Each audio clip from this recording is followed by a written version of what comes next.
രാഷ്ട്രീയ കേരളം ഏറെ ചർച്ച ചെയ്ത ഒരു വിവാഹത്തിന് ശേഷം വധുവുമില്ല വരനുമില്ല. മുഹമ്മദ് ഫർമാൻ എന്ന യുവാവ് വിവാഹം കഴിച്ച പ്രായപൂർത്തിയാകാത്ത പെൺകുട്ടി ഇന്ന് എവിടെ?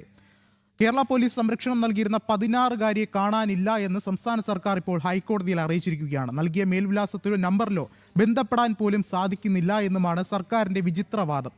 കൂടുതൽ വിവരങ്ങളുമായി രേഷ്മ ബാബു ചേർന്നുണ്ട്. രേഷ്മ, എന്തായാലും നിർണായകമായ ചോദ്യമാണ് ഹൈക്കോടതി ഇപ്പോൾ ഉന്നയിച്ചിട്ടുള്ളത്. എവിടെയാണ് ആ ഒരു പെൺകുട്ടി? എന്താണ് ആ ഒരു കേസിൽ സംഭവിച്ചത്? എന്താകും ഇനിയുള്ള നടപടികൾ?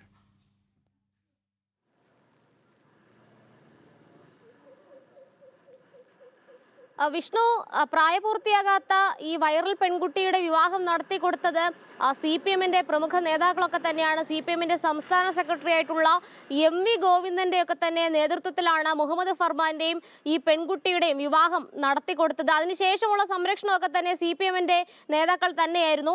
അതിനിടയിലാണ് ഇപ്പോൾ ഹൈക്കോടതിയിൽ നിർണായകമായിട്ടുള്ളൊരു വാദം, വിചിത്രമായിട്ടുള്ളൊരു വാദം സംസ്ഥാന സർക്കാർ സ്വീകരിച്ചിട്ടുള്ളത്. അതായത് ഈ പെൺകുട്ടിയെ സംബന്ധിച്ചിട്ടുള്ള യാതൊരു വിവരങ്ങളും ഇപ്പോൾ നിലവിൽ പോലീസിന് അറിവില്ല എന്നുള്ളതാണ് ഹൈക്കോടതിയിൽ സർക്കാർ അഭിഭാഷകൻ വ്യക്തമാക്കിയിട്ടുള്ളത്. അതായത് ഈ പെൺകുട്ടി നേരത്തെ ഒരു പോലീസ് സംരക്ഷണം ആവശ്യപ്പെട്ടുകൊണ്ട് ഹർജി നൽകിയിരുന്നു. ആ ഹർജിയിൽ ഇക്കഴിഞ്ഞ ജൂൺ 19-ാം തീയതി ഹൈക്കോടതി ഈ പെൺകുട്ടിക്ക് പോലീസ് സംരക്ഷണം ഏർപ്പെടുത്തണമെന്നൊരു ഇടക്കാല ഉത്തരവ് പുറപ്പെടുവിച്ചിരുന്നു.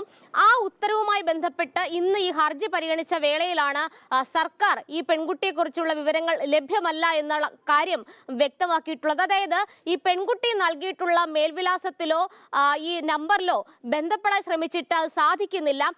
നേരത്തെ തന്നെ ഇതുമായി ബന്ധപ്പെട്ട് ഈ പെൺകുട്ടി പോലീസ് സംരക്ഷണം ആവശ്യപ്പെടുകയും പിന്നീട് ഈ നമ്പറിൽ വിളിക്കുന്ന സമയത്ത് കിട്ടാതിരിക്കുകയും ചെയ്യുന്ന ഒരു സാഹചര്യമുണ്ട്. അതൊരു പതിവ് രീതിയാണെന്നാണ് സംസ്ഥാന സർക്കാർ ഹൈക്കോടതിയിൽ വ്യക്തമാക്കിയിട്ടുള്ളത്. അതിന്റെ അടിസ്ഥാനത്തിൽ ജൂൺ 19-ന് ഹൈക്കോടതി ഇറക്കിയിട്ടുള്ള പോലീസ് സംരക്ഷണ ഇടക്കാല ഉത്തരവ് ഹൈക്കോടതി തന്നെ നീക്കിയിട്ടുണ്ട്.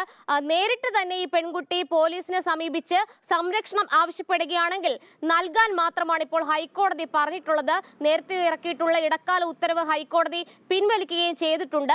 നേരത്തെ ഈ മുഹമ്മദ് ഫർമാന് ട്രാൻസിറ്റ് മുൻകൂർ ജാമ്യത്തിന്റെ കാലാവധി നീട്ടിക്കിട്ടണമെന്നാവശ്യപ്പെട്ടുകൊണ്ടുള്ള അപേക്ഷ ഹൈക്കോടതിയിൽ എത്തിയപ്പോൾ ഫർമാന് വേണ്ടിയിട്ട് ഹാജരായത് പിണറായി ഭരണകാലത്തെ AG ആയിരുന്ന അഡ്വക്കേറ്റ് ഗോപാലകൃഷ്ണ കുറുപ്പാണ്. അത്തരത്തിൽ എല്ലാ തരത്തിലും CPM നേതാക്കൾ സംരക്ഷണം ഒരുക്കിക്കൊണ്ടുവന്ന ഒരു പെൺകുട്ടിയാണ് ഇപ്പോൾ കാണാതായിരിക്കുന്നത്. VD സതീശൻ സർക്കാരിന്റെ അഭിഭാഷകൻ തന്നെ ഹൈക്കോടതിയിൽ വ്യക്തമാക്കിയിരിക്കുന്നു, ഈ പെൺകുട്ടിയെ കുറിച്ചുള്ള യാതൊരു വിവരങ്ങളും ഇപ്പോൾ ലഭ്യമല്ല എന്ന്. ഈ പെൺകുട്ടി ഇപ്പോൾ എവിടെയാണെന്നുള്ള കാര്യത്തിലും സർക്കാരിനോ പോലീസിനോ യാതൊരു വ്യക്തതയുമില്ല. വിഷ്ണു, ശരി, രേഷ്മ ബാബുവാണ് വിശദമായ വിവരങ്ങൾ നൽകിയത്.